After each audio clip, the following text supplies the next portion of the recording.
So how do you get the Flash's attention? I've never been able to. You use a flashlight. Oh.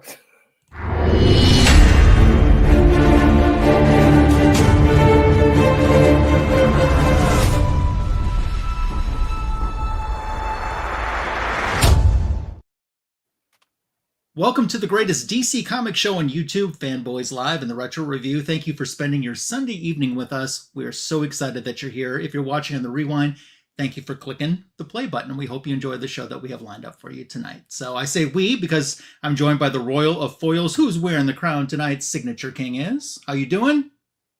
I'm great. Finally, a nice warm weekend here in Central PA. Very nice. Air conditioner warm?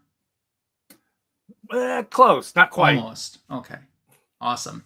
And another fanboy. We at least get her at least once a month, sometimes a little bit more, and we're happy to have her today. Silver hair, Bronze Age babe. How are you? I am fantastic as well. Here in the great state of Michigan, sunshine, sweatshirt weather, which is good, which is fine with me. So, yeah, we're also, I think the skies are turning a little hazy because of the Canadian wildfires or something. So Sure.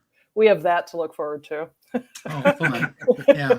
I ran into a little bit of that yesterday. It was Friday. It was about 10:45 a.m. and it looked like it was like 8:45 p.m. Yeah. because of Awesome. The air that had come through down here at this Themyscirian ambassador. So here we are. We'll say hello to some of the folks joining us in the live chat right now. Starting out with Muabunga to White Tiger, cool, calm, collected, White Wrench. Hope you're doing well. Thanks for being here. Gordon is here. It's always great to see Gordon. Hope you're doing well. We appreciate you stopping by. Juan Hernandez is here. Juan was on my in the chat for my JLA Avenger show and was contributing a lot earlier this week. So that was awesome. And I'm going to be giving this guy a wrench. I just noticed he doesn't have one, so we need to fix that. To Mark Spector Comics. Dave, hope you're doing awesome. And then we have the very creative friend of all, Luxindus Swirl Resin Tumblers, which is being displayed right now. There it is. Yeah. Well, yep. Lucinda makes these. If you want them, reach out to her. She's on Etsy. We learned last time because I didn't know. Well, let's drop an Etsy link in the chat. I want one. I'll buy one. We can make that happen. Yes, exactly. So tonight we have a very special guest with us. You know, a few months ago, I said, I've got an idea and I've got the perfect guest to bring in on this idea. And this person had been in the chat when he found out about all of this, no pressure or anything. It's like you kind of have to say yes. And then all this time has passed and I kind of felt like he's saying, Coach, when are you going to put me in? Come on, I'm ready to play. I've got it. He's not Super Russ 1000. He's not even Super Russ 8,999. He's Super Russ 9,000 and he's with us tonight. How are you, Russ? What's up, y'all? Man, I got tricked. I thought this was Commodores coming back. Oh, man. I missed that show. I'm terrible at it when I was on, but it was fun. I won. I won with no passes. Just saying. Humble brag over there. Yeah. Okay. Yeah. And then they're like, we would love to have you back on. I'm like, no way. I won. First time ever on, I won no passes. I'm not coming back on. First time I was on, I panicked and froze. Oh. Joel the Geek loves that show. Joel, thanks for stopping by. We appreciate you being here. And happy Sunday to you as well. So, Russ, it's great to have you on the show. How you been? Pretty good. Appreciate you inviting me on for this one. Great. Well, it's a Superman theme, so we know who we'd have to ask, right? I guess I should have wore a Superman shirt or Flash shirt, but no, I'm Friday the 13th. Jason Voorhees today. But it's Sunday. Yeah, he's repping Jason today. Yeah. Russ, I'd be remiss not to ask you, what are your thoughts about the upcoming Superman film? Are you excited? Are you nervous? Is it nervous anticipation? Are you just not worrying about it? Are you going to go see it? Are you going to wait? What's the deal? I think I'm definitely going to go see it. But when I first heard about it, I was still kind of bummed about the way that Henry Cavill got fired from it because it made it seem like he was coming back, and he made the announcement that he was coming back, and then like a day or two later, it's like, nah, I'm Just fine. kidding. Yeah. So After I'm a little he quit his bummed other that, job. that Henry Cavill's not going to be Superman anymore. But the more time that passes, the more that I'm getting hyped to see the new movie. So It's coming. it'll be the first movie that I've seen in theaters since Avengers Endgame. So Okay, so it's it's been been a a minute. while since I've been to the theater. Yeah, awesome. Well, I hope it's as good as we all want it to be. So I hope so. it's coming soon when already Dairy Queen has their Superman Blizzard in their restaurant. I yeah. hear that Carl's Jr., which I assume Hardee's as well, has some Superman stuff at least coming, if not in their restaurants already. When the merchandising starts like this, the movie is almost here. Is almost here. It's It's just an advertiser marketer's dream, don't you think? Exactly. I mean, the milk bones are out there with crypto on the box, and Yeah. so it's there. I know we decided at work, the day of the movie release, we're going to have a Superman Day internally at work. We're going to have Superman snacks. Like there's Superman cookies that are coming out by Keebler, I believe. They are officially licensed Superman cookies. We're going to have those. We're going to get the Blizzards from Dairy Queen. We're going to have we looked up like Superman party things, and we saw people that made like sausage and cheese in the shape of the S. And we're going to do that. And we can't wear like Superman gear because of the license logo at work, but we're going to wear red and blues that day. So throw a little, get you some red and blue flannel. Yeah, I want a cape really, but I was going to say, can you put a little brooch on in green, kryptonite green, and just, repel the people. Repel the people that you're trying to attract. So. Feel free to go over to my Red Bull shop and get some Superbus merch. It's not copyrighted. There you go. There we go. I love it. Awesome. So that's kind of what we have planned. So we'll shift into the world of DC Comics news. Tony, I think the biggest thing that I saw for this past week was comic book related, and it's another announcement in a Marvel DC crossover. All right. I didn't see that part. I'm interested. Deadpool and Batman. Why? Is that for real? It is for real. That's stupid. And, we talked earlier this year that there was going to be more DC Marvel crossovers. This is the second one that's going to be coming this year. It's scheduled for September 17th. Oh, on my birthday. Okay, great. It's Grant Morrison and Dan Mora. I like Dan Mora. So one thing to keep in mind while you're looking at this, look at the Batman logo. You see that? Oh, the 60s TV show logo. Right? Yes, sort of, kind of. It's been modernized a little bit, but not only is this logo going to be used for this one-shot comic book, that logo is also going to be the new logo for the new Batman series by Matt Fraction and Jorge Jimenez that's coming in September. So that's the logo that they're going to be using for that. It should be Deathstroke and Deadpool. It isn't. Well, because when you think what DC comic book character is really known for their sharp rapier wit and, and just irreverent look on life, you think Batman? I don't think so. I think they look at who could we make a ton of money off of. Yeah, that's probably true. And Superman's busy this year, so he is. He's got a lot on his plate. Hey, Cliff, how you doing? Cliff on Comics is here in the live chat with us. And while we're talking logos as well, this was announced, and not quite sure if it's a one-off or if it's something that's coming, but in 1983, Green Arrow got a 4-issue limited series. And in that series, they debuted a new trade dress logo for him. Well, that trade dress is being brought back on a sketch cover, blank, for Green Arrow 25. Now, the other DC issues of 25 don't have anything like this or a sketch variant at all. So I don't know if this is the beginning of something that's going to be announced, but this one is coming for sure. It's a cool trait dress.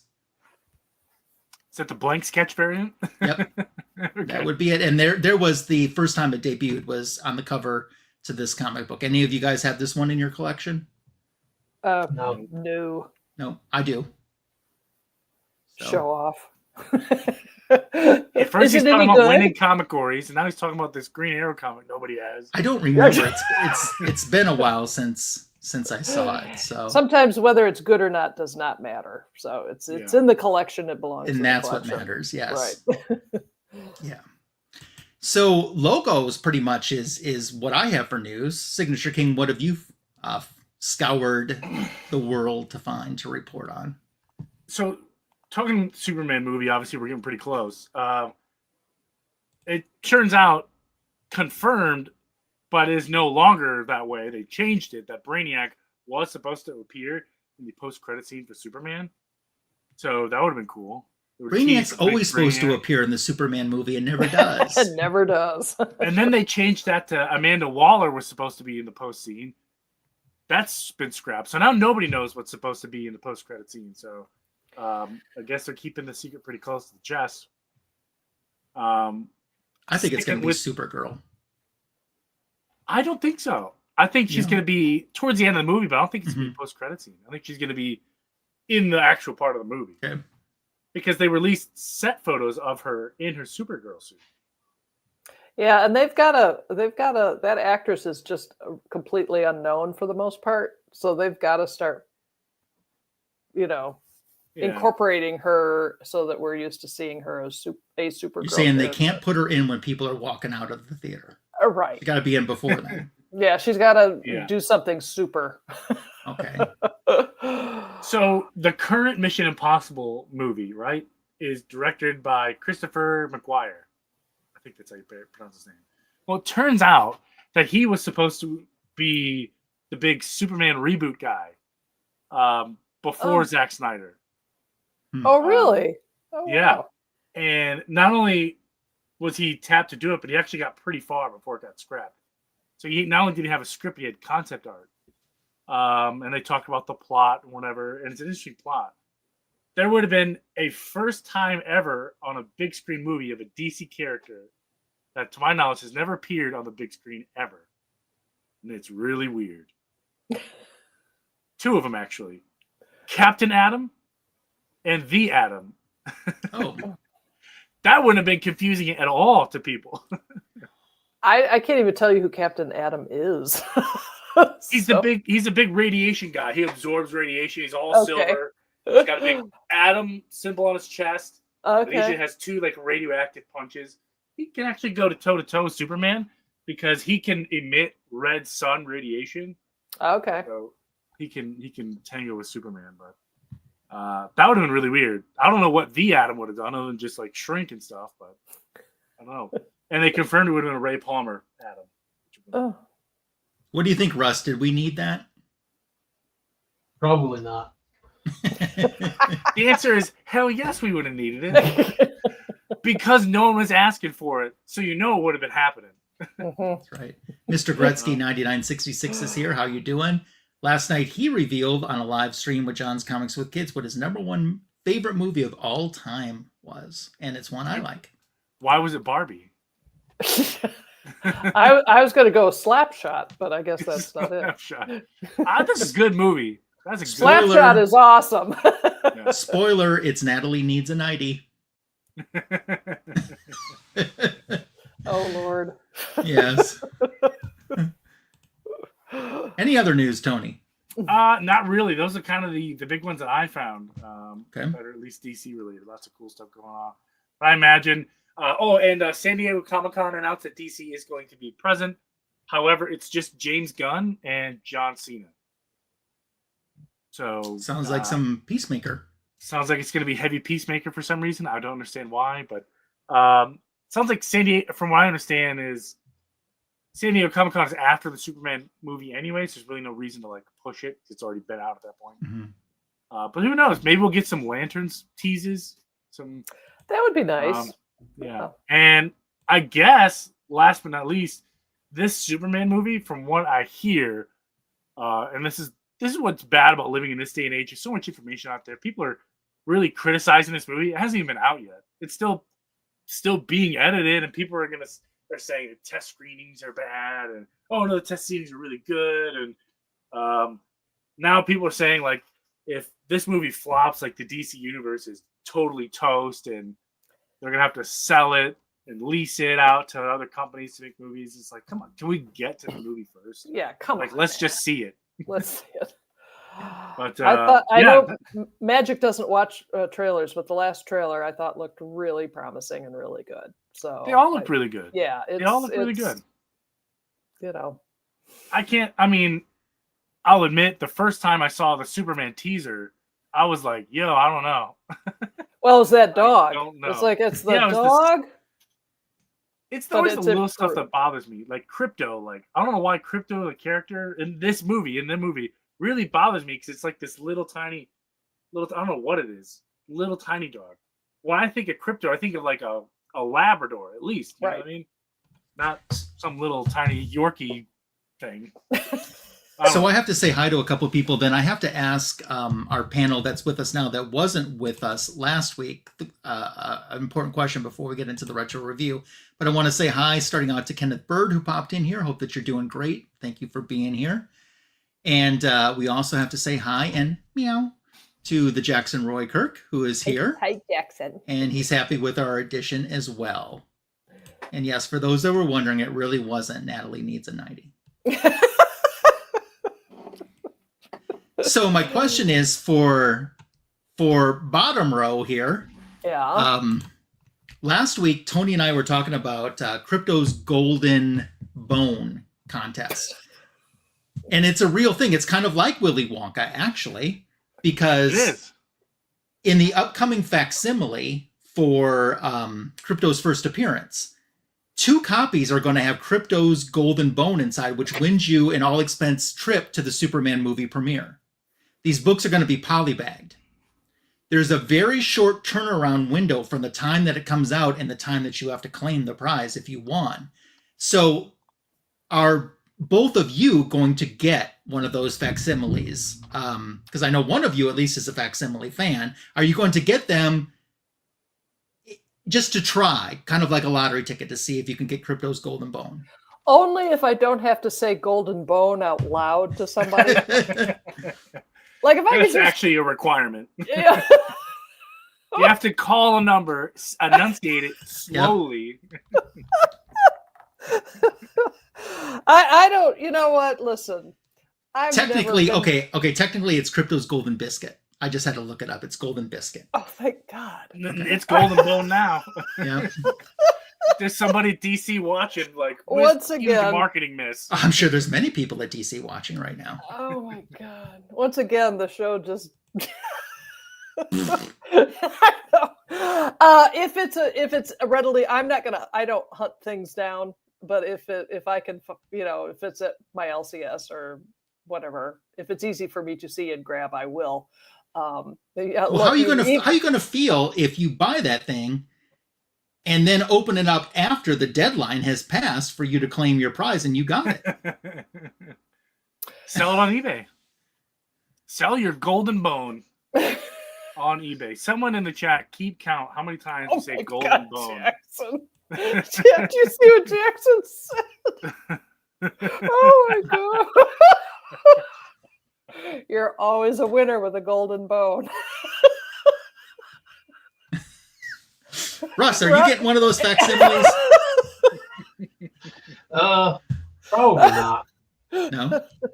Like, it's enough of a trek for me to leave my house and actually go to the theater here locally to see it.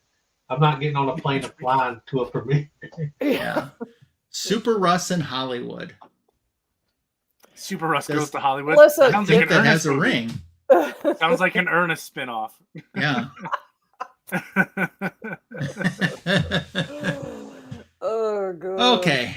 Well, Signature King, if you'd like to bring up the assist, our retro review tonight, we're going to look at the first 3 Superman Flash races that happened in the DC universe.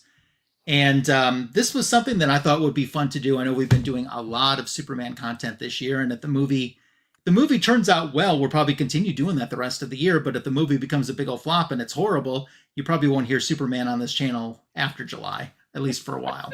Yeah, he's good. But the very first one, Tony, that's the second one that you have previewed. Oh, the second one? Okay, yeah. What's the first one? Superman 199 is the very first time that DC decided that, hey, let's have these two race and see what happens. There's a copy of it right there. Yeah, very famous Carmine Infantino cover. Yep.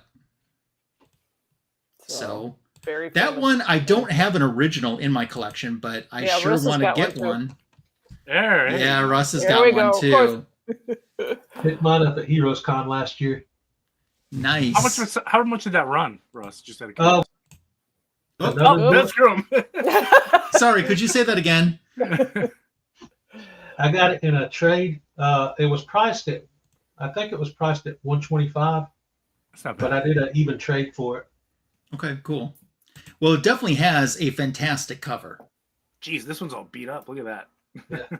Yeah. So, Russ, you're going to kick us off since you're one of the lucky ones to own that issue that's on the panel tonight, and kick off the first story from Superman 199. It starts off like opposing mobster teams. Mobster, not monster.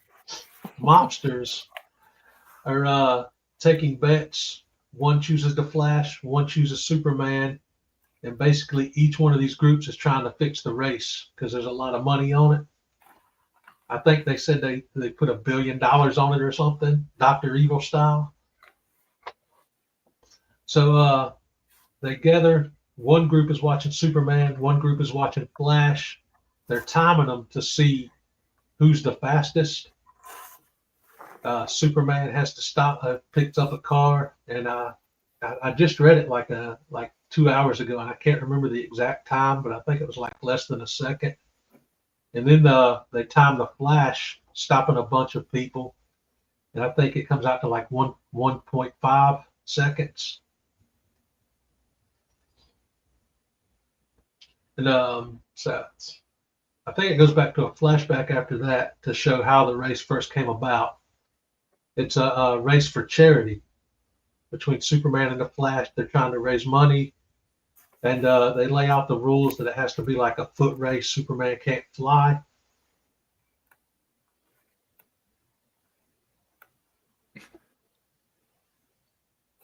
As evidenced by their feet. Yeah, right. So they start talking about how this all came about. They saw how quick Superman rebuilt this dam. And I guess Flash just played ping pong with himself for a little while. Don't know what was up with that. So they decided, so they agree to do this race for charity. And okay, they're laying out the rules because they could just fly around the world or run around the world in a few seconds. So they lay out this specific path for them, different obstacles, different things to do. And then we have Clark talking to Perry, and Perry asks Clark, of course, to cover the race, which will be pretty easy for Clark to do. And then we have Iris talking to Barry. And one thing I found interesting here that I didn't know, that apparently at this time Iris still doesn't know that Barry Allen is the Flash, despite them being married. I had no idea because I do have the issue where Iris and Flash first get married. So I had no idea she didn't know his identity yet. I thought that was a little odd. And this is, I think, more of the mobsters talking on this page. Yeah, they're deciding if they want to fix the race, how they're going to try to fix the race or not. They come up with some different options. My memory's failing me already. But anyway, the mobsters try to come up with different ways to fix the race. The Justice League popped up here. It was pretty cool to see them in the book. So they get set up to start the race down at the bottom panel. Boom, it kicks off. And another thing that I thought was odd, they said Superman couldn't fly in it. It was against the rules for him to fly for some reason. So immediately they hit the water. Flash, of course, can run across the top of the water. Superman's just in there swimming, doing his best Aquaman impression. They come out of the water, hit the desert. Flash vibrates through the sand dune. Superman just runs through it instead of them jumping over it for some reason.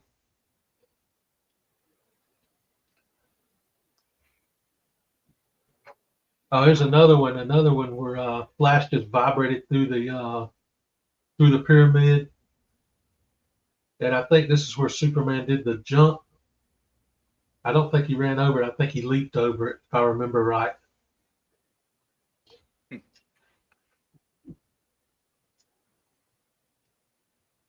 Oh yeah, they run into this dude here out in the desert. Hit his cart, and they're so fast that he don't even see it. So he's like freaking out because he thinks the cart is haunted. They run on past.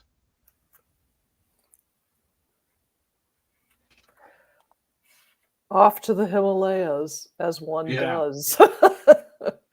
And for whatever reason, they run through a forest and decide to cut down a couple trees, lumberjack style. I guess Flash just vibrates through his tree to knock it down. And Superman does a punch, helping out the lumberjacks there.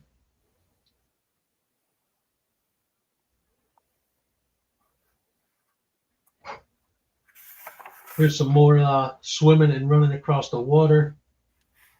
And a typhoon or something, I think they said a typhoon or something came up, knocked the Flash off balance. And I believe the next panel shows Superman helping them with like a blast of super breath to keep them on track. There's the Justice League down there. I think I couldn't remember if they were taking bets on the race too or not now. I don't think they were. I don't think so. Somehow a volcano shoots out a chunk of kryptonite, because why not? And that slows Superman down a little bit. That's funny. There's some more of a super swimming action going on.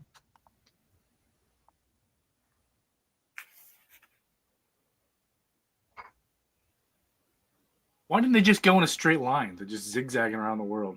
They go from I guess because they thought that would be too quick, so they set up the obstacle course for them.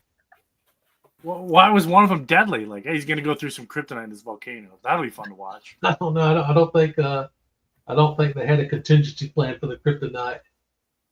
I think maybe Batman had something to do with that. He set that up somehow. But it looks like they're running down swimming and running down the side of a waterfall there. Looks like they're running through another desert. Oh, and then they go to Canada. Then, of course, as usual, you have to get to Saskatchewan. They hit the ice there, and Flash just kind of slides out. And here's another thing that I didn't realize, that apparently they didn't know each other's secret identities yet either, because Superman quickly disguised himself as Clark to help Flash out because he got knocked out on the ice, and then sent him off and quickly jumped back in as Superman to catch up to him. I thought that was pretty cool segment there. This is probably one of the best lines in the whole story. Iceberg, these will never be a menace to shipping lanes again. Thanks, Superman. Or expensive cruise ships. Like, goodness, yeah. Of course, the Supes is just going to punch his way right through. Does a leap over the train, or no, he does a run over the train instead of leaping over it. And Flash again, fast enough to vibrate right through it. Very cool. All right.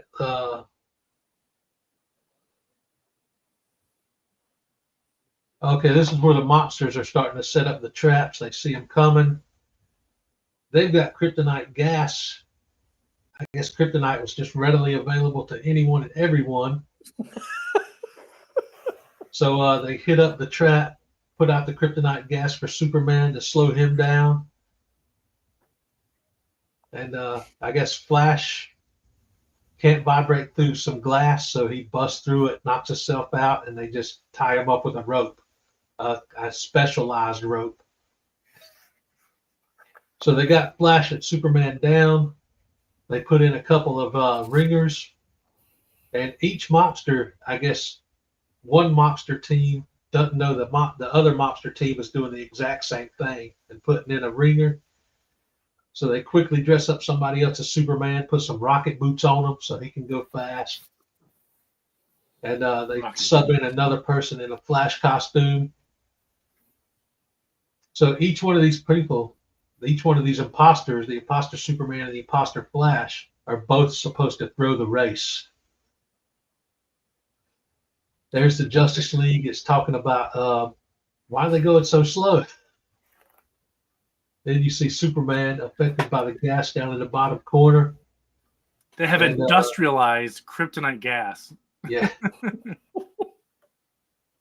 It's from the same place or the Roadrunner buys stuff. Acme. Wile E. Coyote buys stuff. Yeah, Acme. But even weakened, Superman hits the specialized rope that tied up the Flash with the heat vision. Somehow didn't catch the Flash on fire, just burnt through the ropes. And Freedom and Flash knocked over the kryptonite canister for Superman there to get him back on his feet. And the Real Deal are back to it racing again. There's where each imposter realizes that each one of them is an imposter. And they kind of turn on each other there. Of course, the real Superman and Flash speed right through and leave them spinning, again, like Roadrunner Wile E. Coyote style. That's funny. Looks like they kicked it into overdrive for the final segment of the race there. And it ends in a tie, but you see Superman with his thought bubble there thinking that's exactly what they wanted to do, to tie the race, so neither one of the bad guys can get the big win. So for charity, they made sure that it ended in a tie. And that pretty much wraps it up. All right. So that was 1967. And do you guys know who wrote that story? Was it Shooter? Jim Shooter? Yes, Jim Shooter wrote that story. Oh, really? Yes. Was he like a teenager at the time? Was he? Yeah. So Mr. Marvel himself wrote that story. What I think is interesting about all of these stories that we're reading tonight, they're all written by different writers. So it's a lot of different takes. But that was published earlier in 1967. And by the end of the year in December, they said it's time for a second race. And this time, we're going to put it in Flash's comic book, Flash issue number 175. So Tony's going to pull up the assist for us, and silver-haired Bronze Age Babe will take that away when that happens right now. Yeah, I'm going to preface this by saying, just in the interest of time, because there are so many races that we have to cover, I'm going to go through this really, really like so fast, like the Flash. Because the story is rather long and kind of much more convoluted than the one Russ read. So first, I'm going to start by reading from the synopsis that came from our friends at DC Fandom so that you understand what the gist is. Quote, two villains who appear to be space gamblers, Rock and Sorban, hold the Justice League hostage and force Superman and the Flash to run a race with the loser's home planet to be destroyed. So the story starts out with 2 or 3 pages of both superheroes back at their hometowns doing superhero type things, and they both get a message to show up at the JLA headquarters, which they do, and they realize, oh, I thought you called. No, I thought you called. And it turns out that the space age gamblers have arranged this. And to me, the most chuckle-worthy part of the story is how the Justice League is captured in their own headquarters and held hostage.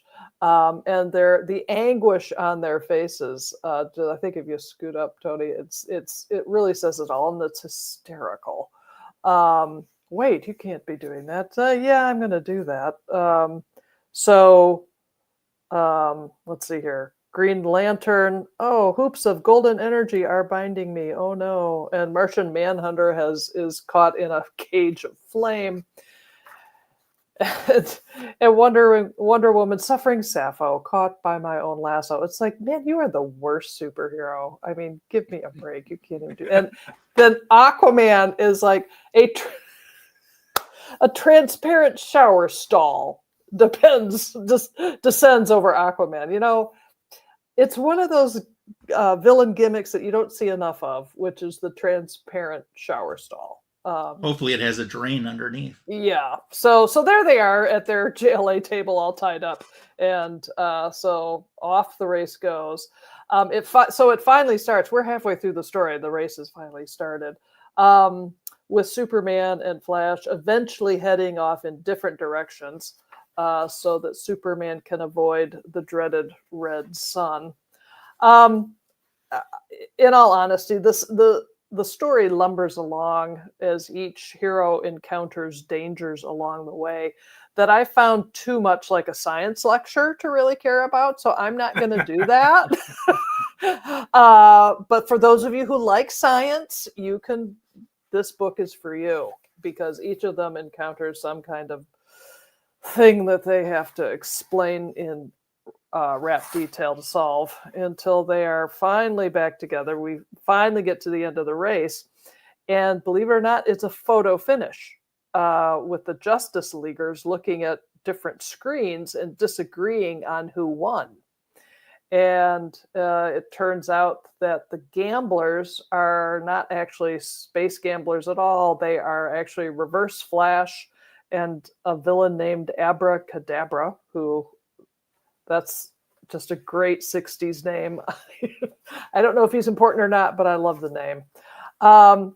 So the issue ends with a real DC Comics cop-out. Flash and Superman are telling readers that, well, you know what? You can make up your own mind about who won. And there you go. That's the story of the second race. So if you want Flash to win, he won. If you're a Superman fan, Superman won. And Superman even know that it was on page 21. He knew that.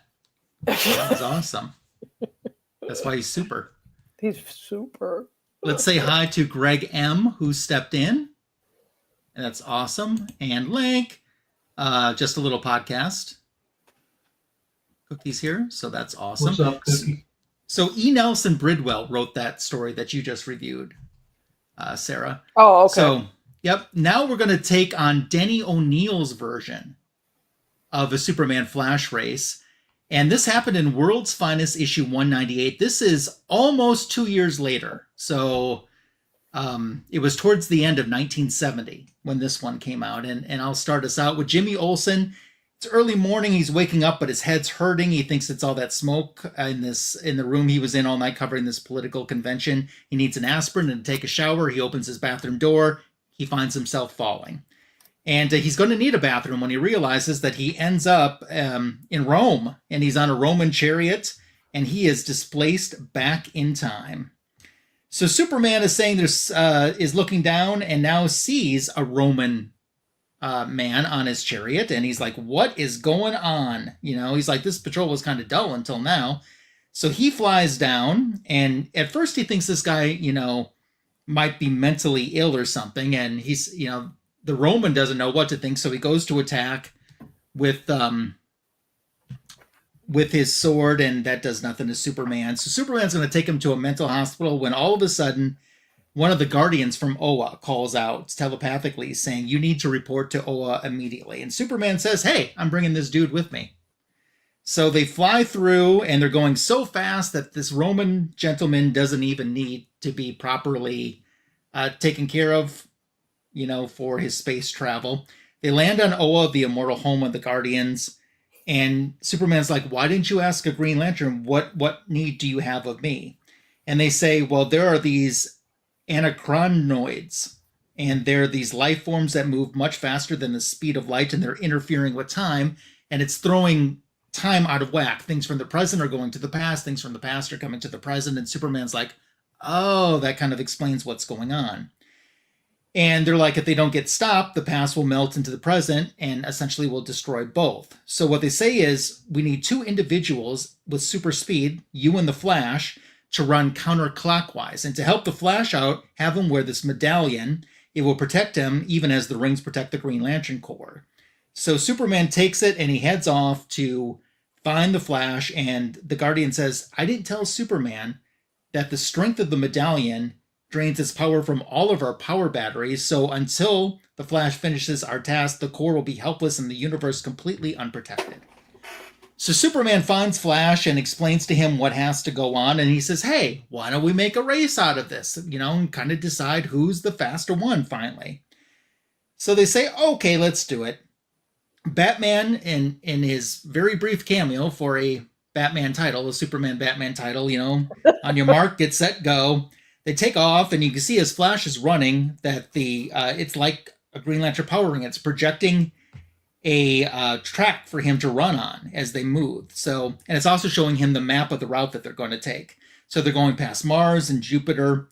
In the meantime, back in old Rome, Jimmy Olsen is there, and they don't know what's going on with this guy. They don't trust this guy. They think this guy needs to die. So that's going to be the plan tomorrow morning. No more Jimmy Olsen. We cut back to the race, and it's being monitored on Oa. And the Guardians have talked to Roman so they can communicate with each other. And Superman and the Flash are running when all of a sudden they see these streaks, which they determine must be the anachronoids. And Superman's like, I wonder what they're carrying. And then all of a sudden they start getting fired upon. And they're protecting themselves from being fired upon. And Flash gets knocked out by a blast. He's stunned, and he's heading towards a planet with a yellow sun. Well, his medallion's not going to work because that's from the Guardians, and that's invincible to yellow. And he's like, he'll either burn from the heat of the star or freeze in space unless I get to him in time. So luckily he does. And then these anachronoids start firing on this star. Easy for me to say. They start firing on this star with one goal: to make the thing disperse and turn into a supernova. And that's exactly what it does. So they're trying to outrun the shock waves, and they got all sorts of trouble. Finally, Superman says, the way out is going through another dimension. And that's what we need to do. I don't know what planet we're going to end up on, but let's do it. So they end up in this other dimension on the next page. They're on an alternate universe when all of a sudden the yellow sun turns to red and Superman gets clobbered. He is taken hostage, and when he comes to, he doesn't know if an hour has passed or just mere seconds. And he's like, I love this panel where he says, I can pity non-Supermen if they have to put up with this sort of pain. So he knows what it's like to be a normal guy who's been slugged on the head, but that's the least of his problems because there's that huge monster right there. And he's like, this is a refuse from a nightmare. So he goes to stop the monster because the sun has turned back to yellow. But while he's fighting him, the sun flips back to red again. He's got all sorts of problems. In the meantime, Flash is scouting through this world, which they say is like 3 times the size of Earth. He comes across Superman in danger with this monster, so he starts fighting the monster as well. And he runs up in hopes to try to save Superman, and he starts pulling on it. This monster has no eyes, and he's like, well, it must be the tentacles is how he's able to sense things and knows what's going on. Luckily, he's able to get the monster to drop Superman, and the sun changes back to yellow. Superman, while it's yellow, and he's got his strength and his powers, tries to finish it off the best he can. And Superman says, I kind of have an idea how we can get out of here. You know, we're looking at our gateway from behind. And he's like, we need to go through that hole. And he's like, but the sun's through the sun. He's like, you know, that scuffle with the monster must have unhinged you. Maybe you'll survive, but I'd be turned, you know, into a cinder. He's like, not if you went through fast enough. That's what we have to do. We have to go through fast enough. So they give it a shot and they take off and they start running. And on the next page, you'll see in a big full page splash, they make it just in time. But Superman does reveal that the sun did turn red right at the end. But the momentum from the speed that he was going was so great that it was able to still propel him out of there. Absolutely, Joel, going fast through that hole. So they've made it back out of the problem that they just had, and they're still crossing through the galaxy on their route, and they still see these anachronoids, which has been giving them problems. That's been causing the entire thing. On the next page, they finally get close enough and capture one, and they realize it's not so much a person, but more like a robot. And Superman says, hey, Flash, you got to get away, because then all of a sudden the thing starts to self-destruct. It disintegrates. And Superman's like, I think it was designed to function only at light plus velocity. And Flash is like, designed by who? He's like, I'm not sure, but I guess that's something we'll have to figure out. So they take off and they're running through the galaxy. They're dash across the cosmos. And for the moment, Superman and Flash are safe, free to concentrate on their monumental tasks. But what has happened to Jimmy Olsen? It's the next morning. Jimmy Olsen is being tied to a tree. He's about to meet his maker. The Romans have lined up with their arrows. They have fired the arrows. And this issue ends. So that's issue 199 is next. And Mr. Tony will take care of that one for us. Yes. So, yeah, it makes a lot more sense now, because it opens up here, and all I know is Jimmy Olsen is about to get shot with some arrows. And Superman and the Flash are running through space, and I didn't know that the Flash had some kind of Green Lantern thing around his neck. So, at least for a while, totally, that's what I love about just jumping in right in the middle of the issue. You got to figure it out, and it's kind of fun. Because, you know, back in the day when these were coming out, like, that totally would have happened. You'd have just bought this issue and had no clue how it started. So, it's kind of fun. Yeah, so Jimmy Olsen's getting, and he could feel the arrows touch his skin, and then boom, now he's in the Spanish Inquisition.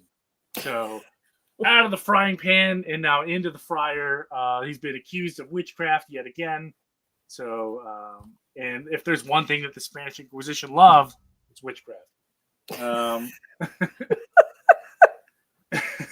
So we are chasing Superman and the Flash through our space voyage here. And the Roman guy, I saw him and was like, why? Why is there a Roman here? This makes no sense to me. So I just rolled with it and said, okay, great. And he's communicating with the Guardians. And it's like, all right. Previous issue is going to be a doozy, but okay. So no one expects the Spanish. No. I wasn't. I'm sure Jimmy Olsen absolutely was not expecting the Spanish Inquisition. So they're monitoring their progress, and they come across, surprisingly, an orange sun, which is just happened to be enough red in it to throw Superman off kilter.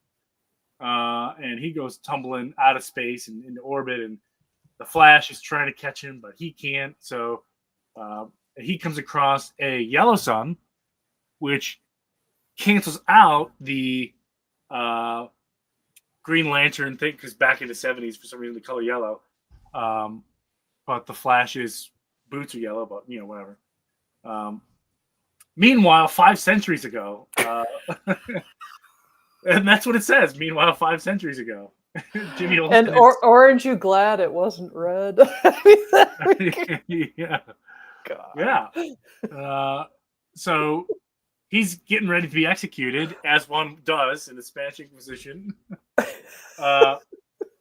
he's telling the guard about his watch. You know, I was memorized by this. You can hear the tick and the talk, and he's like, "This is awesome." So he gets distracted by it. Jimmy Olsen pushes him away, and he's able to run. And where does he run to? Some headquarters building. It looks like. So Jimmy Olsen brushes off his high school Spanish. He says "Buenos dias," and they're like, "Kill him." So they are hunting down Jimmy Olsen, and we cut back to Superman and the Flash, and they are captured again by a motley crew of people. So we have a gentleman named Cruel, another one named Jax Ur, a gentleman named General Zod. Have you heard of this guy? And a scientific professor named Vox. Phantom Zone villains. Great names, by the way. Great names. Yeah, and they're saying, hey, you're here because you're checking out these arachnoids or whatever. Yeah, we made those, and we're kind of just doing evil stuff here. And as they do their stereotypical bad guy, here's how I'm going to destroy the universe. I'm going to make you here and listen. They are able to take off the Flash's medallion, and now they've kind of messed with time.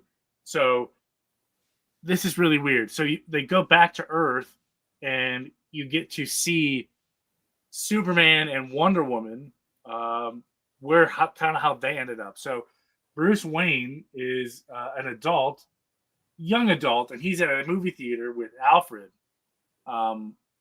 looking at some play, and they realize, hey, that must be some kind of mix-up because that's not the right actor. And then we go to Diana, and she's the owner of a boutique, and they're like, wait a minute, these aren't my dresses. So they suspect something's wrong.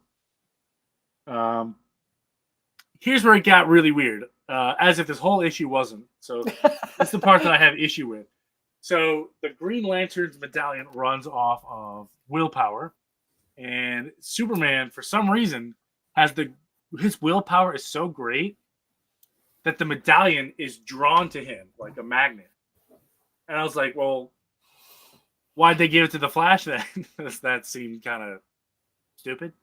Because you could have given it to Superman, and he could have ran across all the red suns, and it would have made no difference. They said in my story they had to have two people. Well, find somebody else. What about Supergirl? I don't know. Well, the Justice League, they haven't proven themselves to be able to get out of their it just seems like a big plot hole that Superman has more willpower than the Flash. His willpower is so great, he can just think of will, boom, and the medallion comes to him, and then just gives it to the next guy. Like, oh, whatever. Yeah, what's taking so long? They've gone through like 4 different dimensions, been captured twice. Yeah.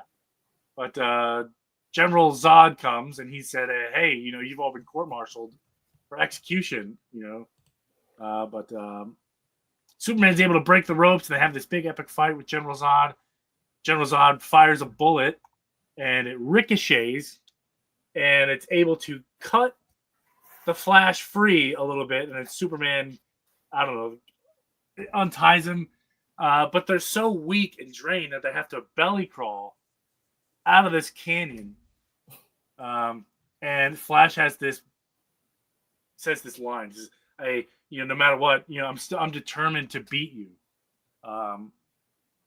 Which I thought was an interesting line. So we cut to Jimmy Olsen, who's about to be executed by the Spanish Inquisition. I don't know why I find this so amusing, but it is. And we cut back to Superman and the Flash, and they have to get to that building over there, but there's the 2 guys are in the way. So Flash has this brilliant idea. He's going to chuck this rock, and like moths to a flame, they're going to turn around and they're going to chase this noise that this rock made. And that's exactly what happens. And they go chasing after this rock noise, and that they somehow get the better of them on the drop on it. I don't know how they just appeared behind them, but whatever. And there's a countdown, counting down from 30, and they got to turn it off. And if they are able to turn it off, then everything goes back to normal. And they do. They're able to turn it off just in the nick of time. Jimmy Olsen's life is spared. The Roman soldier goes back to Roman times with, which I thought, let's say that was true. This Roman came here and he saw this technology. He talked to aliens. Now you're going to send him back to Rome. Dude, they're going to kill him now. He's dead. They're going to accuse him of being a witch. He's toast. You just might as well just kill him before you leave. Like, he's a dead man. But anyway, so they back to their full power, and they zip on over to Earth, and that's it. So that rounds up this issue. All right. So many plot holes, you would have thought it was written by a piece of Swiss cheese. Plot schmott. Starting with Super Russ, what are your thoughts about the stories that we covered tonight? I thought they were all pretty good. Like this was the first time seeing all the stories in one place, because the only issue I have is 199. I've never read the other ones before, so this was my first time hearing a breakdown of all the other stories. The first one was really fun, I thought, but as a whole, I thought they were all pretty good. I just wish they had did they ever do one where there was like a real definitive winner? I think they did, like a modern version. They did too, yeah. Yeah, and it turns out that Superman won, but then you cut to the Flash, and he was like, "Well, the world needs Superman more than the Flash," so I kind of hung back right at the end to let Superman win. So you still don't have a definitive answer. As big of a Superman fan as I am, the Flash is faster. Really, I didn't expect you to say that. I feel like I would agree. Flash could win. I would agree. The Flash can run so fast; he can, run into the Speed Force and manipulate the fact time. But that then Superman again, can't run across water, the fact that he can't vibrate through something without destroying it, it's just, I feel like the Flash would win. Okay. And Signature King, you agree with that? yeah, totally agree. Flash is faster. What are your thoughts about the stories we read tonight? Me? Yes. A+, love them. Okay. Yeah, this is, classic DC stuff. And, when we go back and we look at some of these, old campy stuff from the 60s, 70s, and, briefly into the 80s, it's funny because we always get the same amount of laughs out of it. Like, it's just, it doesn't hold up. It's really silly. Sometimes you get these phrases that don't age well. Awesome. We're there for that. Yeah. It's always a good time. This show requires that. Yeah. Silver Hair Bronze Age Babe, who would win, and what did you think of these stories? I've always thought the Flash would win, and but it's the age-old question that keeps 9-year-old nerds busy at sleepovers. Who would win? Yeah. What I thought was really interesting is that if you look at all three of the stories, the first one is a geography lesson. The second one is science, which you will thank me. I skipped over it. You don't. And the third one is history.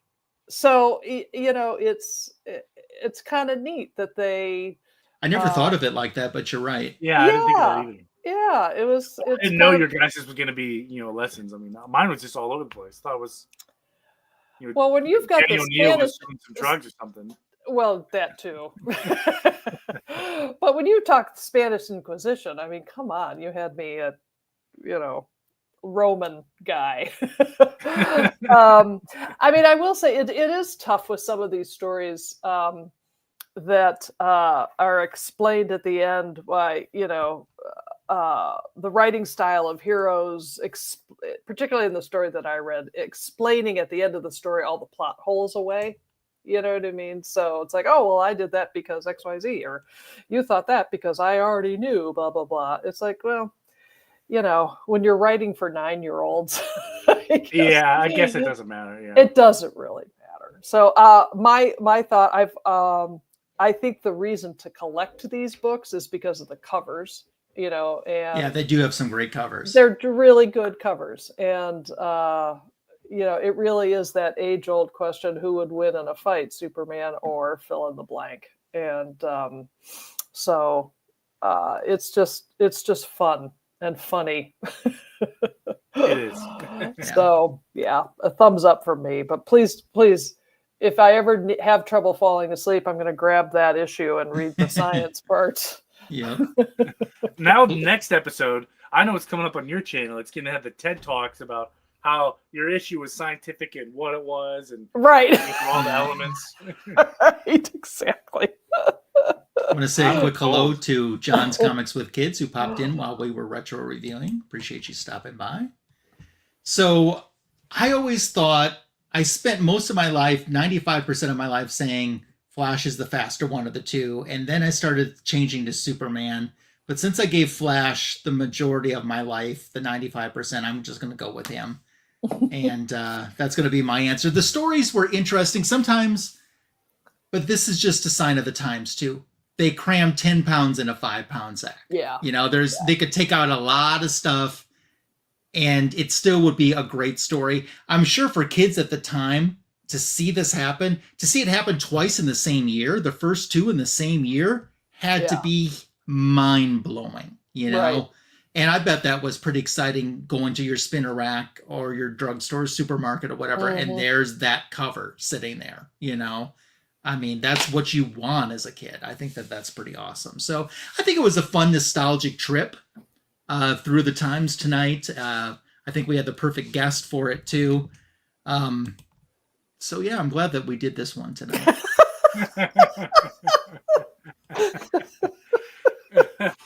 Oh, God. Oh, Joel.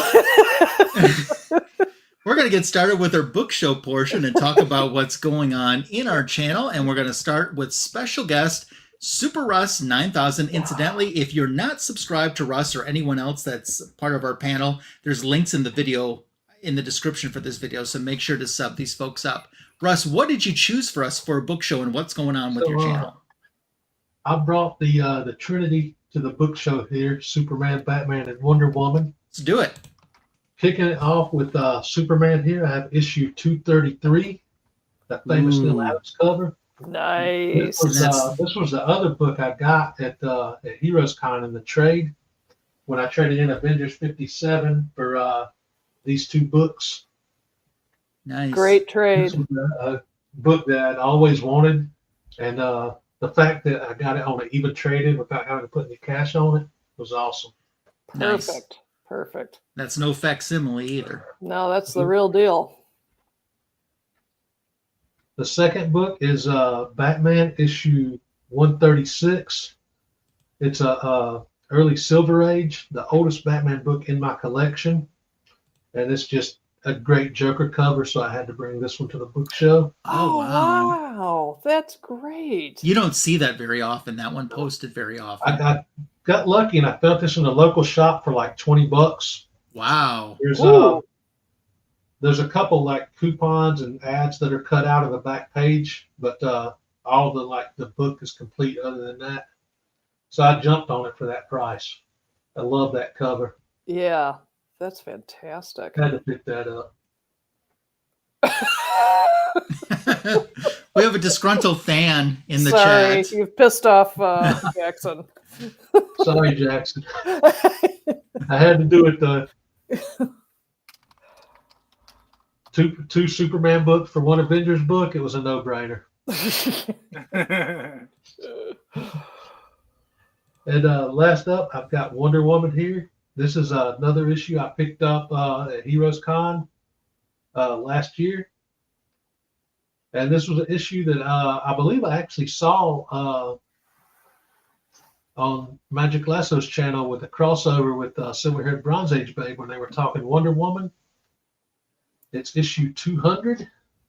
Oh, yeah. Oh, yeah. Mm-hmm. Super happy to finally get this in my collection. I still want to pick up a 199 and 198 at some point. Maybe at Heroes Con this year I'll get lucky, find a great deal. Yeah. But I had to get this one. This is one I've wanted for a while, and I found it at a great deal, so I scooped it up last year. Nice. Yeah, it's such a unique, lovely cover. And actually, if memory serves, the stories, it's a two-parter, and the story is actually good. Yeah, it is. Does it continue in 201? No, that is the continuation. Okay. So I definitely need to pick up issue 199. Yeah, get that other one. And which is another bondage cover. Right. Where Diana's chained and the executioner's behind her. That's where she's got the target on the back? No. That's the issue before that one. Okay. So, yeah. It's hard to Very keep all nice. those bondage covers. Yeah, It's great at that era, but yeah. What's going on with your channel? Honestly, not that much. I don't really have a plan as far as videos go. Just whenever I pick up something new, I'll do an unboxing. I don't really have any streams planned either. I finished up my my going through my collection streams a while ago, and I did like a Lego build stream not too long ago. But it's just random on my channel. I try not to make plans. I just get something and show it. Nothing wrong with that. Obviously, it's working out well because you have more subs than all of us. All of us. Combined. You're fine. Yeah. So they don't really watch the actual videos. Well, that's their loss. So cool. Silver Hair Bronze Age Babe, your channel, what's going on with it? And Book Show, what did you bring? Okay, on the channel, I've had fun in the last few days doing shorts of all of these race covers and finding music that goes along with it. So if you haven't, and those, by the way, I guess Superman is, that hashtag is working for the algorithms recently because, man, you get lots of views. So yay. And I also have in related to the Superman movie, I've started a little mini series because I'm very excited that Rachel Brosnahan is going to take over the role of Lois Lane. I was thrilled to see her in the trailer. I thought she did great, and I'm very excited about it. So I'm doing a series of Lois Lane on the cover through the decades. And so I've done one from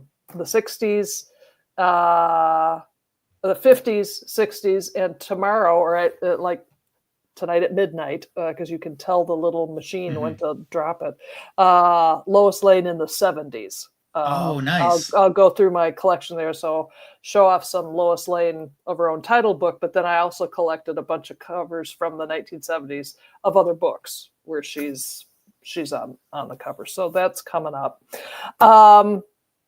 Book show, Jackson, I'm forewarning you. Oh, I know what it is. I know what it is.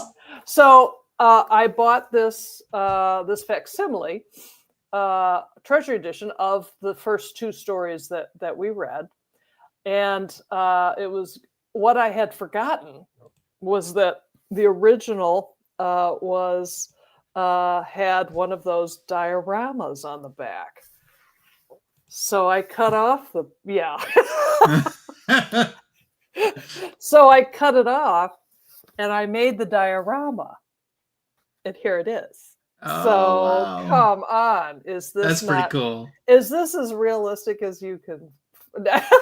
Yes.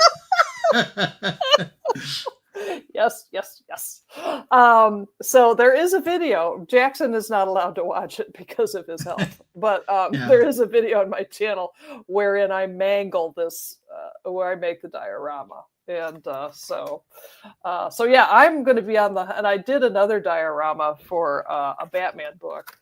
Look at that.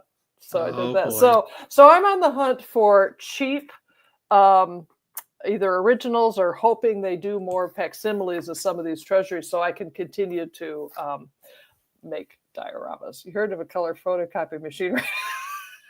It's not the same. It's just not the same, Jackson. You know what the next step in your evolution on the diorama is, don't you? No, to get the foil facsimile and then make the diorama from the foil. Wow. There you go. off to eBay she goes. That's cool.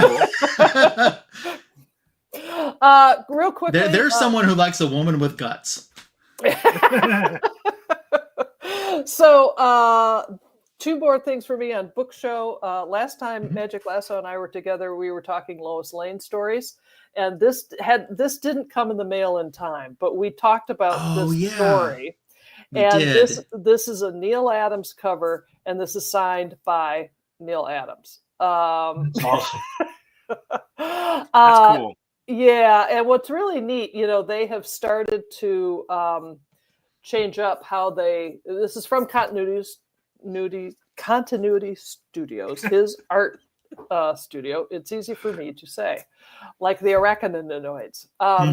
Anyway, helpfully created the Neal Adams Estate logo and then a certificate of authenticity, like this was signed by him, we say so. So that's kind of a nice addition on there. So thrilled to have this, a longtime favorite story and cover. Yeah, gotta love that super dickery. I was just gonna say it. It's a key part of the super dickery collection. And then finally, again, more Lois Lane. One of my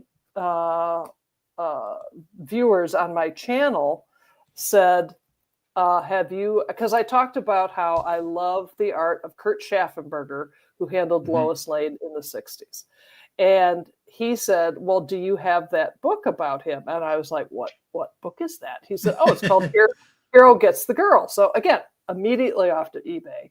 And I have yet to pour through this, but it is a book devoted to his entire career, Curt Schaffenberger's entire career. Oh, wow. Oh, that's And I can't wait for a rainy day to sit down and just absolutely pour through this because I love his work. That's very cool. Yeah, and he seems like, based on the little bit, I mean, look at him. He's adorable. I think he draws the way he was, kind of a classy guy. So that's what's new in the She-Bam collection of late. So. Signature King, did you see that Shazam in that book? I did. I saw that's pretty neat, huh? Yeah. I even saw, for a quick glimpse when you were going past, I even saw Almighty Isis. I did see Isis. Yeah. I didn't realize that was him. Yeah, that's pretty awesome. And he did a bunch of those Superman family covers too that we've talked about before. Is he still around, or did he pass? No, he passed. And Okay. he was working through the early 80s, I think. But yeah, so just a cool one of my, I got Neal Adams, I got Curt Schaffenberger, Jim Aparo, those are my go-tos on the art. I don't want to forget to say hi to Johnny Dome, who stopped by. So thank you so much for being here. Appreciate you so much. I agree with you on what Johnny said about the Justice League movie, that end scene where they're like, yep. I said to my partner when we were watching the movie, I just started to laugh. You know what I mean? I was like, oh, this is great. She's like, what is it's like, it's a race. It's a thing. They had it in 67. Yeah, exactly. Yeah. Can we go now? Like my wife. I was just like, it was just like, all right. Like, yeah, it's cool. So to talk about my channel, let's see, this past week, of course, I did my back issue of the week YouTube short, which was in tribute to Peter David, who passed away last weekend.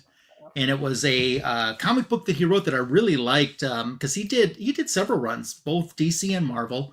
But it was a Peter Parker Spectacular Spider-Man comic that I picked for my back issue of the week in honor of his passing.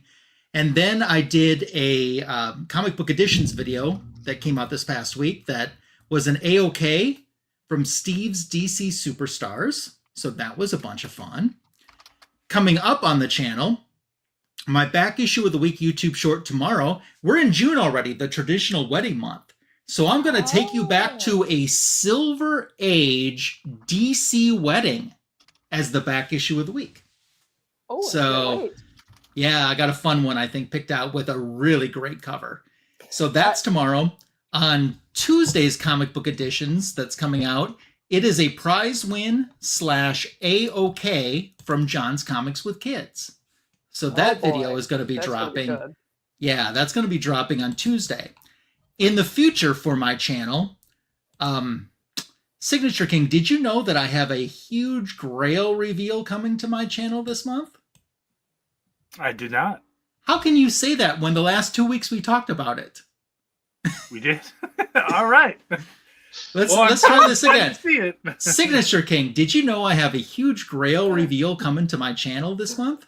Absolutely, I did. Yes. Super Russ, have you heard that I've got this big unboxing Grail video coming to my channel this month? Have you heard that? I think so. Okay, good. Silver Hair Bronze Age Babe, I have a Grail. This book is like a ghost. And it's coming to my channel, the reveal. It's an untold story I'm finally going to tell. Did you know that's coming? I caught wind of that. Yeah. So. This is what I want people to be aware of it because it's coming to my channel. I would say sub up right now to my channel. I was 69 subscribers away from 1K, and then someone here unsubbed me. So I'm 70 away from hitting the 1K goal, and I need all the help that you can get because that person's got a big meow. Yeah. And yes. Oh, and some breaking news. Joel's comic book editions is going to be the AOK that I sent him. Oh. Nice to know. Cool. Excellent. Okay. Yes, Joel, I don't know if you've heard this yet, but this big Grail is coming to my channel, and people need to be talking about it because once it drops, they're going to be doing this. I'm gonna guess it's the first appearance of Condiment King. Right? How did you know? I can say nothing. So, I get to do a book show, and oh, Jackson. mine is Jackson Roy Kirk approved, and Silver Hair Bronze Age Babe showed the facsimile of a treasury that came out. Here's the original. Oh, nice. Nice. There So you you go. can tell it's got the $1 price tag on it. And it is in a clear backing board. And just for proof, I am keeping this away from Michigan. This will go nowhere near Michigan. It's there. And for those that are wondering, this was, as Silver Hair Bronze Age Babe said, these are the first two stories that we retro reviewed tonight are reprinted in here. But look at this amazing cover. I love this cover. That's awesome. Well, and they filled it up with other stuff. Like there's a crossword puzzle. There's a tour of the Fortress of Solitude. You know, there's it's a fun book. And you know that I wish you would do the diorama, but if you don't, no guts, no glory, Ryan. So no nuts, no flour. This is what I'm going to say. I'm putting him and him on the show at the same time, and we're going to see what happens. So,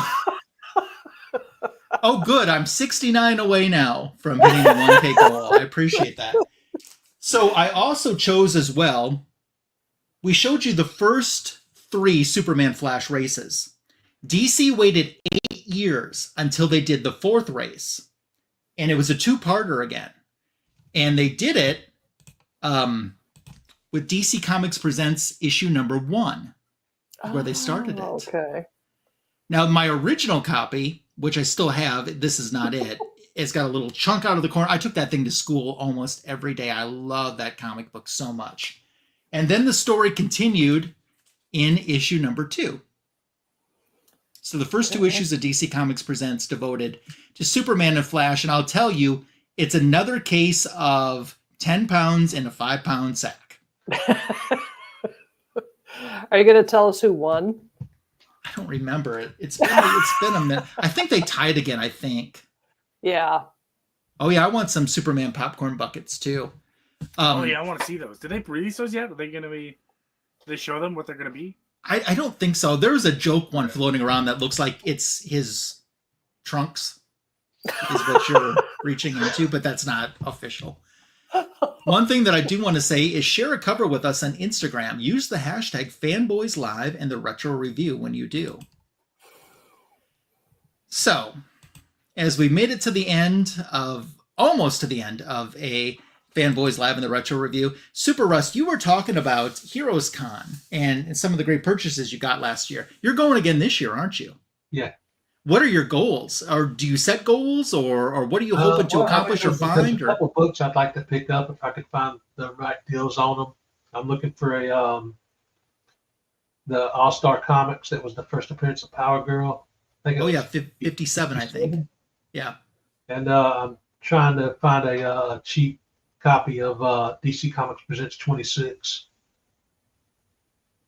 Teen Titans. The rest of the books would just be like just trying to fill in some runs from the dollar boxes and stuff. Nothing big. Yeah. I'd love to go to Heroes Con. I've heard so many great things. I heard it's much more about the comic books at that event. Yeah,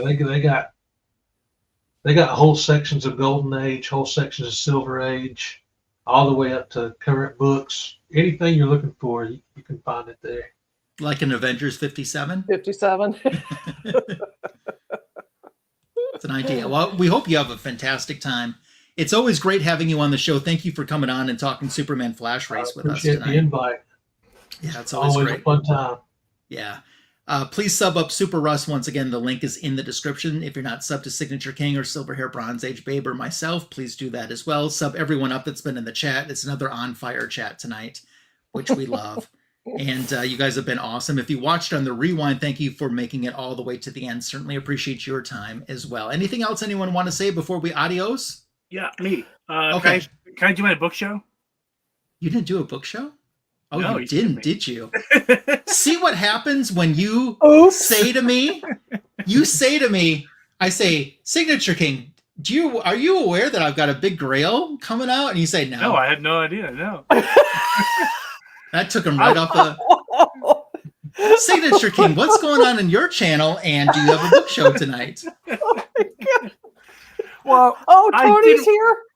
Yeah, right. Well, I know what you're referring to, but I was hoping to keep it on the, if we're on the same page, I want to keep it on the DL, at least on this end, because I think it's going to be fun. But book show, I'll keep it brief. I'm going to do one. I don't have. You can take all the time you want. Well, go get a snack, everybody. We're going to be here a while. I decided to throw the Trinity #1, signed by Francis Manipul, who did not only the cover but the art and the writing. So literally a one and done. So you don't see that too often on issues anymore. So that is literally a beautiful cover. Oh my God! Yeah, look at that. That looks great. Yeah. He did a good job. A little pricey for his signature for some reason. I don't know why, but whatever. But coming up on the channel, we're moving the comic book room to the other side of the house. I'm going to get more space. It's going to be a lot of fun. I'm going to start filming that literally next Monday. I love comic room tours. Yay. Fun. I'm going to build it, and I'm going to record all of it. I'm going to make a ton of content out of it, live stream, and maybe here and there. But it'll be a lot of fun. So I'm pricing some things out on Amazon that I'm going to do. Like red carpet? Unfortunately, the red carpet is not coming. No, we need new red carpet then. There's already carpet in there. I'm just going to leave it because it's expensive. And wife said you never throw out that red carpet. If anything, you cut that up and sell it to your fans. I don't know who's going to buy my raggedy red carpet. I would. That's from the 60s. It's Silver Age. So right there, funny you go. Story. It's a Silver Age carpet, but it's red. So in the other part of the basement, we were doing carpet, whatever, and the carpet guys were laying stuff down. Like, man, how old do you think that tile is under there? Best guess. He's like, it's definitely from the 60s. And I said, well, how could you know? He's like, because of the asbestos in it. And I was like, oh, God. Oh, I was like, wait a minute, that's in my office. He's like, yeah, they're not broken, you'd be fine. I was like, yeah, sure. Okay. So if I start looking like, a mutant or a Fallout creature, that's probably why. It's either that or the nuclear power plant that's, a few miles down the road. It's either one of them. Nice. But you'll be fine. You'll be fine. Yeah, well, either I'll be here next week or I won't. Well, that narrows it down. Yeah, so we'll figure it out. put on his wall. It's honestly it's the same tile that covers the entire basement, except for the other area where I laid laminate. We just laid laminate over the tile because it made sense that way. Keep the asbestos where it should be, not hidden in my face. Yeah, hidden from the code inspector. Exactly. And if you sell the house from the inspector, yeah, right. But no, that's it. Just I got a lot of shorts coming up. I'm trying to hold on to the Superman ones so we get close to the Superman release. Because yes, they tend to do statistically very well. I want to thank Juan Hernandez for his sub. He's the first new subscriber I've had in 32,000 views. Wow. Well, he's a good one to have. All the way back. He's a great one to have. All the way back to mid-April was my last subscriber. Wow. And Johnny. That's awesome. Johnny. Thank you, Johnny. Thank you. I don't care what Joel the Geek said about you. You're a good man. Yep. So Dallas Fan Expo was this weekend, Friday, Saturday, Sunday. I didn't go, but one of my comic books did. Oh. And it got signed. Excellent. So yeah. So I'll be anxious to share that, in the near future, probably sometime this month. Obviously, I don't have it back yet. Yeah. So that was pretty fun. Very cool. Tony, did you know I got a big grail coming to my channel? Do you? Oh God! I have to go.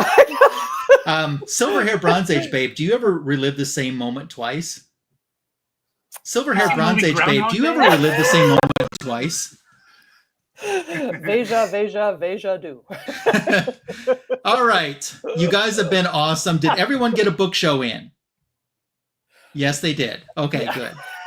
Then we can officially end this stream. It is off the rails, but it's been fun because you were here for it. You guys have a great, happy, healthy, successful week. Is there anything anyone else wants to say? Thank you, chat. Yes, thank you, chat. Very much. Thank you for the new subs for everyone. We truly appreciate it. Thank you, Super Russ. Thanks. Despite all of this chaos, please come back and see us again. I always love some good chaos. This has been the greatest DC chaos on YouTube, Fanboys Live, and the Retro Review. Good night.